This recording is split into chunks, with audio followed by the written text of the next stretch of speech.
한 경제난이 극에 달했을 때 평양 군부대에서도 배급이 끊기기 시작했습니다. 우리는 뉴스로만 봤지만 실제 내부는 젊은 여군들이 영양실조로 쓰러지는 아수라장이었죠. 그 시절 한 여군부대에서 13명이 동시에 목숨을 건 선택을 했고 이것이 북한 당국을 경악시켰습니다. 과연 이 13명은 어떤 길을 선택했을까요? 꾸준하게 달려온 지 딱 한 달이 되었습니다. 북한 주민들의 인권을 알리기 위해서 달려왔습니다. 여러분의 좋아요만 눌러주신다면 북한 주민들의 인권을 알릴 수 있는 큰 힘이 됩니다.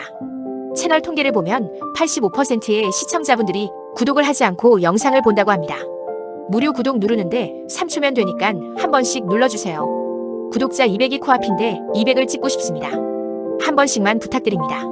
그럼 지금부터 북한의 처절한 이야기를 들려드리겠습니다. 막사 생활은 생각보다 훨씬 힘들었습니다. 4월인데도 난방이 안 돼서 이불을 2개씩 덮고 잤어요. 배급은 한 달에 2~3번 끊겼고요. 평양이라고 다를 거 없더라고요. 아니, 어떤 면에서는 더 심했어요. 평양 시민들 배급 우선이니까 우리 같은 외곽 군부대는 뒷전이었죠. 제가 군의관 보조로 일하면서 봤어요. 젊은 여군들이 영양실조로 쓰러지는 걸요. 20살도 안 된 애들이 생리도 끊기고 빈혈로 서 있지도 못하는 거예요. 약도 없었어요. 그냥 쉬라고밖에 할 말이 없었죠. 명절 때가 제일 힘들었어요. 고향 생각이 나서요. 어머니가 해주시던 손맛이 그리웠죠. 우리 집은 가난했지만 추석 때만큼은 어머니가 나물이라도 무쳐주셨거든요. 평양 막사에서 먹는 강냉이죽하고는 차원이 달랐어요. 여러분도 아시다시피 6.25 때 우리 부모님 세대도 군복 입으셨잖아요. 그때도 힘들었다고 하시던데 2014년 평양도 크게 다르지 않았어요. 아니, 어쩌면 더 했을지도 모르죠. 전쟁은 아니었지만 우리는 매일 배고픔과 추위와 싸우고 있었으니까요. 그래도 우리 13명은 서로를 의지했어요. 밤에 추우면 같이 붙어 자고 배급 나오면 공평하게 나눠 먹고요. 누가 아프면 다 같이 걱정했죠. 그렇게 우리는 조금씩 가족처럼 가까워져 갔습니다. 당시에는 몰랐어요. 이게 시작이라는 걸요. 우리가 함께 겪게 될 진짜 지옥은 아직 시작도 안 했다는 걸요. 그날 밤을 잊을 수가 없어요. 막내 순이가 막사로 돌아왔는데 얼굴이 새하얗더라고요. 손이 부들부들 떨리고 있었어요. 우리가 물어봤지만 아무 말도 안 하더라고요. 그냥 이불 속으로 들어가서 밤새 울었어요. 저는 그날 밤 순이 옆에서 같이 누워 있었어요. 등을 토닥여주면서요. 무슨 일인지는 물어보지 않았어요. 물어볼 필요가 없었거든요. 우리 모두 알고 있었으니까요. 이 부대에서 젊은 여군들에게 무슨 일이 일어나는지를요. 군의관실에서 일하면서 너무 많이 봤어요. 18, 19 된 어린 여군들이 몰래 찾아와서는 울면서 부탁하는 거예요. 생리가 멈췄다고 도와달라고요. 저는 의사도 아니었지만 할 수 있는 건 해줘야 했어요. 그게 몇 번인지 세어보지도 않았어요. 세고 싶지도 않았고요. 상급자들은 아무렇지 않게 여군들을 불러냈어요. 밤 11시, 12시예요. 숙소 점호라는 명목으로요. 돌아오는 애들 얼굴을 보면 알 수 있었죠. 무슨 일이 있었는지를요. 하지만 아무도 말하지 않았어요. 말할 수 없었어요. 말하는 순간 정치범 수용 수행이니까요. 제 언니가 중국에서 보낸 편지가 생각났어요. 절대 군대 가지 말라고 했었거든요. 그때는 무슨 말인지 몰랐어요. 지금은 알겠더라고요. 언니도 겪었던 거죠. 그래서 저한테 경고했던 거예요. 하지만 이미 늦었죠. 우리 아버지가 숙청당한 게 이제야 이해됐어요. 아버지는 당 간부였는데 부정부패를 고발했다가 쫓겨나셨거든요. 어머니가 그러시더라고요. 아버지가 진실을 말하면 안 되는 곳에서 진실을 말했다고요. 이 부대도 똑같았어요. 진실은 침묵해야 하는 거였죠. 어느 날 밤 우리 13명이 막사구석에 모였어요. 다들 말이 없었어요. 그냥 서로 얼굴만 쳐다봤죠. 그때 명화 언니가 말했어요. 우리끼리라도 서로를 지키자고요. 13명이 한 팀이 되는 거예요. 누가 밤에 불려나가면 다른 사람이 따라가는 거죠. 핑계를 대서라도 함께 가는 거예요. 그날 이후로 우리는 정말 가족이 됐어요. 언니들이 말리면 상급자들도 함부로 못했거든요. 나이 많은 영숙 언니나 명화 언니가 같이 가면 상황이 달라졌어요. 완벽하진 않았지만 그래도 조금은 나아졌죠. 하지만 밤마다 두려웠어요. 저는 운전병이라 밤에 차를 몰고 나갈 때가 많았는데요. 평양 거리를 지나가면서 생각했어요. 저 불 켜진 집들 안에서도 이런 일들이 벌어지고 있을까요? 평양 시민들도 우리처럼 고통받고 있을까요? 딸 키우는 부모 마음이 어떨까요? 저도 딸이 있잖아요. 10살 때 헤어졌으니 지금 15살쯤 됐을 거예요. 제 딸도 몇 년 후면 군대에 갈 나이가 되는 거죠. 그 생각만 하면 가슴이 찢어지는 것 같았어요. 제 딸만큼은 제발 이런 일을 겪지 말았으면 했죠. 우리 어머니 세대는 그런 거 겪어도 말도 못하고 사셨잖아요. 일제시대 때도 전쟁 때도요. 그런데 2014년 평양에서도 똑같은 일이 벌어지고 있었어요. 아무것도 변하지 않은 거예요. 아니, 어쩌면 더 나빠졌을지도 모르죠. 그 여름 우리 13명은 서로에게 약속했어요. 끝까지 함께 버티자고요. 서로를 지키자고요. 그때는 몰랐어요. 버티는 것만으로는 부족하다는 걸요. 우리가 여기서 벗어나야 한다는 걸요. 하지만 그 깨달음도 곧 찾아올 거였습니다. 배급이 한 달째 끊겼어요. 아침에 일어나면 배가 고파서 정신이 없었죠. 저는 취사병이었는데 부엌에 식량이 없으니 할 수 있는 게 없었어요. 간부들 식사는 따로 나왔지만 우리 같은 일반 여군들은 굶어야 했어요. 차량 운전하면서 평양 거리를 지나가는데 시민들도 비틀거리며 걷더라고요. 장마당 앞에는 사람들이 줄을 서 있었어요. 뭐라도 먹을 것을 구하려고요. 평양도 이런데 다른 지역은 어떨까 싶었죠. 군의관실에 여군들이 하나둘씩 쓰러져서 실려왔어요. 20살도 안 된 애들이요. 영양실조였죠. 약도 없고 링거 놓을 수액도 없었어요. 그냥 누워서 쉬라고밖에 말할 수가 없었어요. 보고만 있는 제 자신이 너무 무력했죠. 10월이 되니까 더 추워졌어요. 난방용 석탄 배급이 끊긴 지 2달째였어요. 밤에 이불을 3개씩 덮고 자도 추웠어요. 손발이 얼어서 감각이 없었죠. 겨울 나는 게 제일 두려웠어요. 이대로 가다간 얼어 죽겠다 싶었거든요. 그때 우리 막사에서 한 여군이 정치범 수용소로 끌려갔어요. 배급 담당 간부한테 항의했다가요. 배가 고프다고 먹을 것을 달라고 말했대요. 그게 죄가 됐죠. 반당적 발언이라면서 끌고 갔어요. 22살이었는데 그 뒤로 소식이 없었어요. 우리 13명은 더 조심해야 했어요. 감시가 심해졌거든요. 간부들이 우리를 유심히 쳐다봤어요. 혹시 우리도 불만이 있는 거 아니냐고요. 말 한마디 잘못하면 끌려갈 판이었죠. 그래도 우리끼리는 서로를 도왔어요. 제가 취사병이니까 부엌에서 감자 껍질이라도 몰래 가져왔어요. 그걸 13명이 나눠 먹었죠. 한 사람당 한 입도 안 되는 양이었지만 그래도 나눴어요. 운전하면서 지나가다가 옥수수 이삭을 주었어요. 길바닥에 떨어진 거였죠. 그걸 막사로 가져와서 13명이 똑같이 나눴어요. 한 알씩 씹으면서 눈물이 났어요. 이게 뭐 하는 짓인가 싶었죠. 행정병이라 문서를 보다 보면 알게 돼요. 다른 부대 상황도요. 함경도 쪽 부대에서는 여군 2명이 굶어 죽었대요. 강원도에서는 탈영병이 총살당했고요.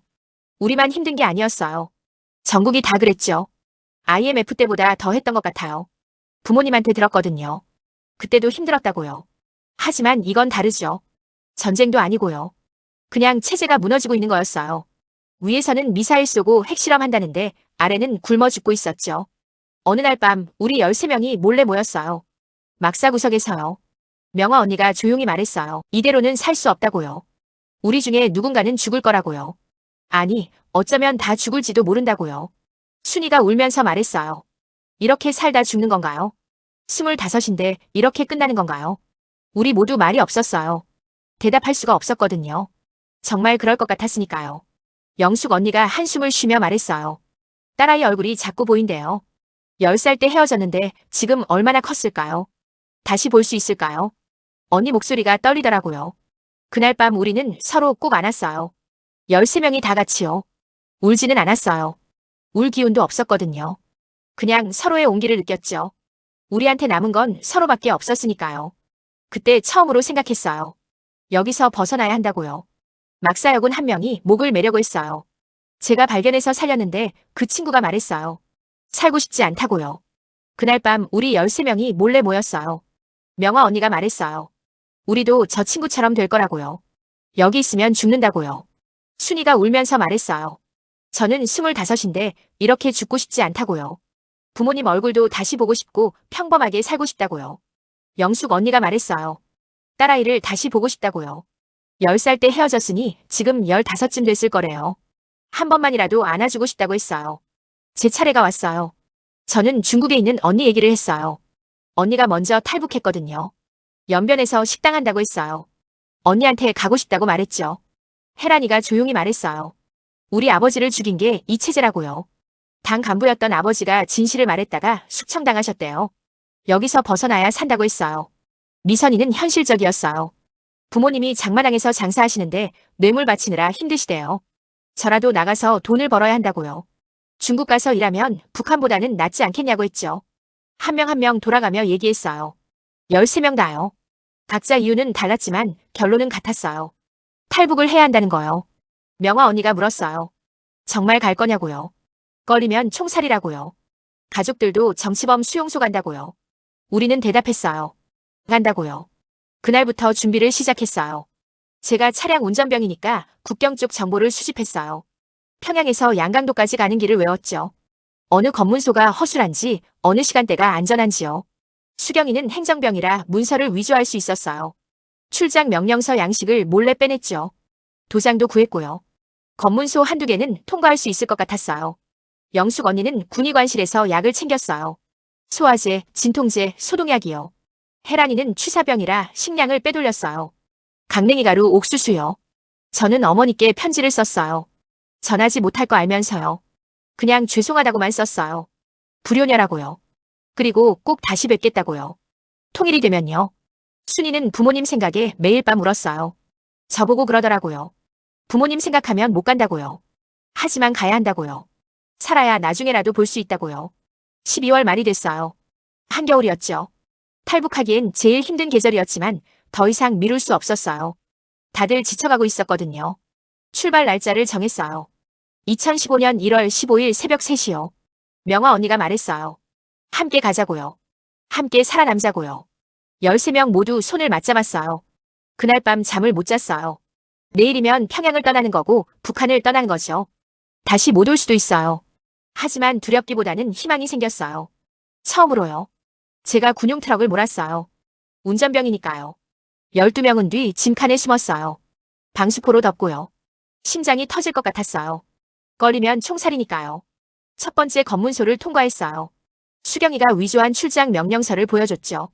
경비병이 짐칸을 들여다봤는데 다행히 방수포만 확인하고 보내줬어요. 그때 뒤에서 순이가 숨쉬는 소리가 들렸어요. 제 등에 식은땀이 흘렀죠. 평양에서 해상까지는 8시간 걸렸어요. 중간에 검문소를 3개 더 통과했죠. 매번 심장이 멎는 것 같았어요. 한 번은 경비병이 짐칸 방수포를 거두려고 했어요. 그때 제가 급하게 말했죠. 군수 물품이라 함부로 열면 안 된다고요. 간부한테 허락받으라고요.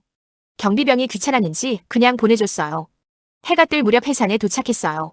수경이 고향이었죠. 수경이가 길을 안내했어요. 두만강까지는 차로 30분 거리였어요.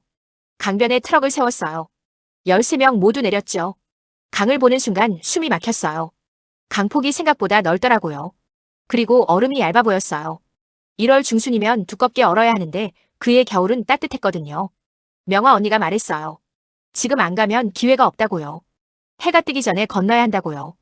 우리는 고개를 끄덕였어요. 뒤돌아갈 수 없었어요. 여기까지 왔는데요. 강둑을 내려갔어요. 발이 떨렸어요. 젊지 않은 몸으로 이런 짓을 하다니요. 영숙 언니는 32이었고 저도 28이었어요. 체력이 좋을 나이는 아니었죠. 하지만 해야 했어요. 살기 위해서요. 얼음 위에 첫 발을 디뎠어요. 뚝 소리가 났어요. 얼음이 갈라지는 소리였죠. 명화 언니가 말했어요. 엎드려서 기어가자고요. 무게를 분산시켜야 한다고요. 서서 가다간 얼음이 깨진다고요. 13명이 엎드려서 얼음을 기어갔어요. 손이 시려서 감각이 없었어요. 무릎도 아팠죠. 얼굴에 얼음 조각이 튀어서 따가웠고요. 하지만 멈출 수 없었어요. 뒤돌아보면 못 가니까요. 앞만 보고 기어갔어요. 1월 한겨울 새벽이었어요. 영하 20도쯤 됐을 거예요. 손이 얼어붙어서 피가 나는 것도 몰랐어요.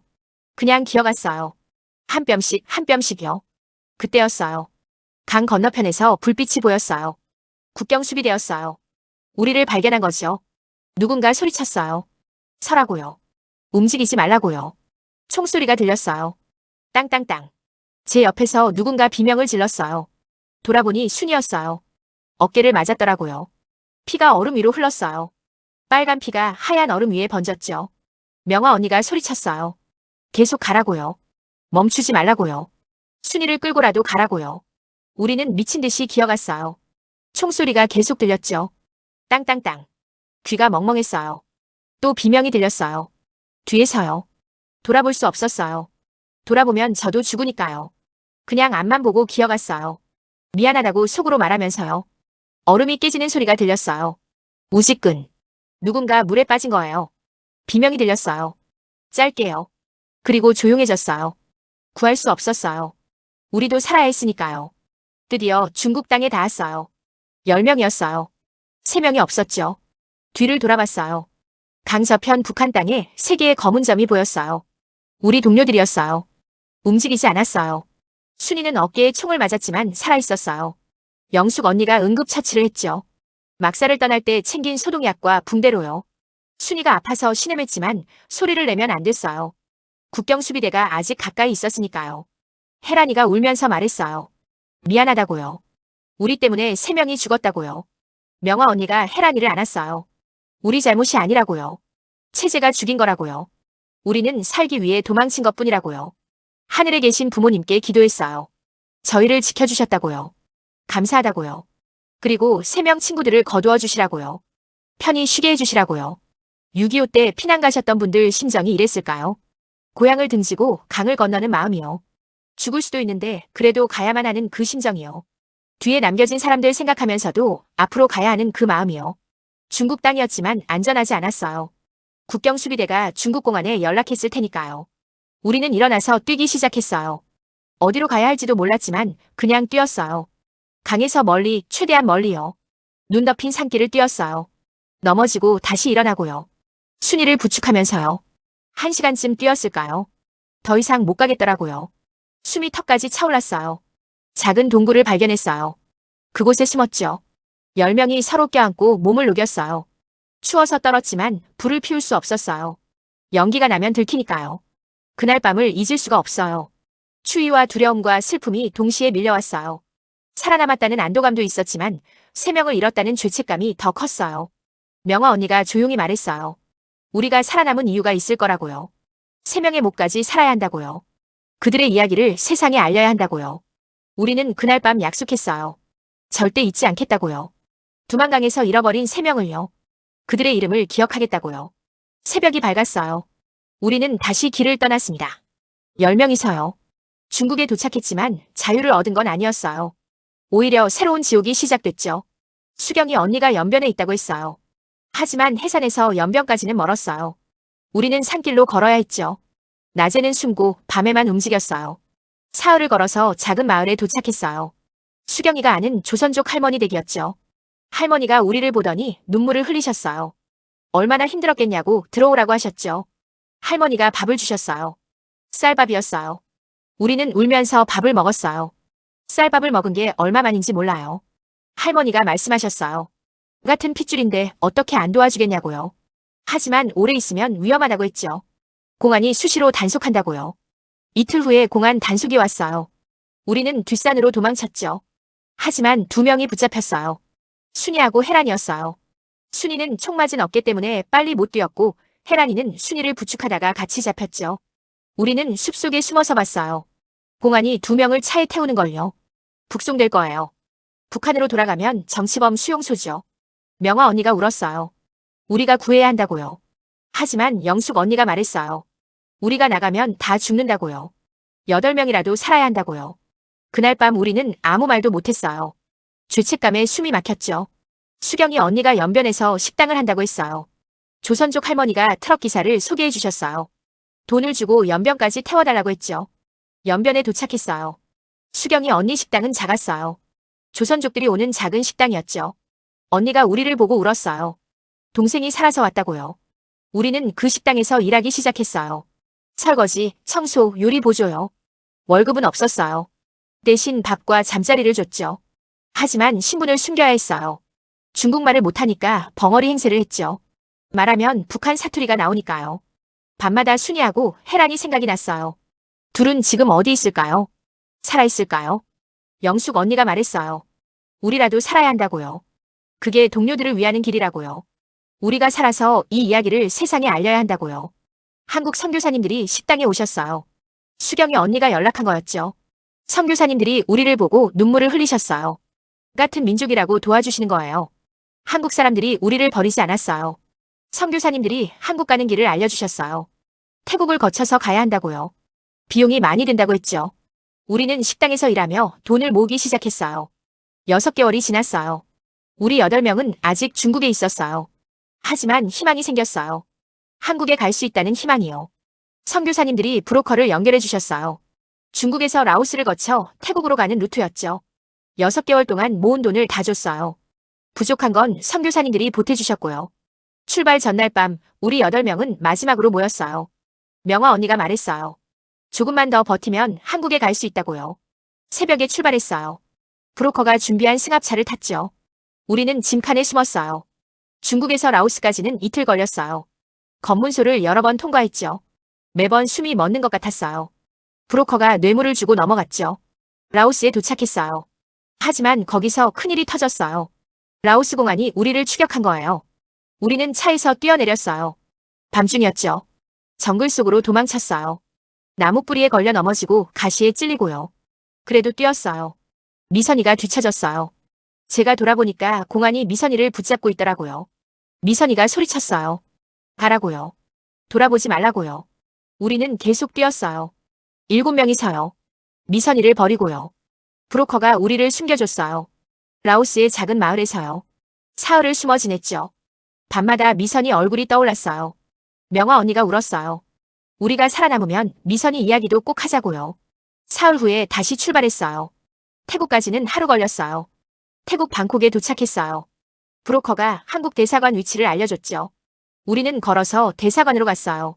7명이서요. 대사관 앞에 섰어요. 태극기가 보였어요. 그 깃발을 보는 순간 눈물이 났어요.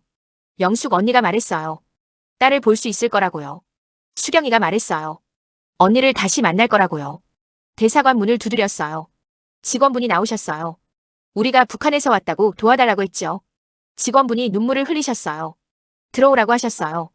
그 순간 다리에 힘이 풀렸어요. 바닥에 주저앉았죠. 살았구나 했어요. 한국 사람들이 우리를 가족처럼 대해주셨어요. 밥을 주시고 옷을 주시고 쉴 곳을 주셨어요.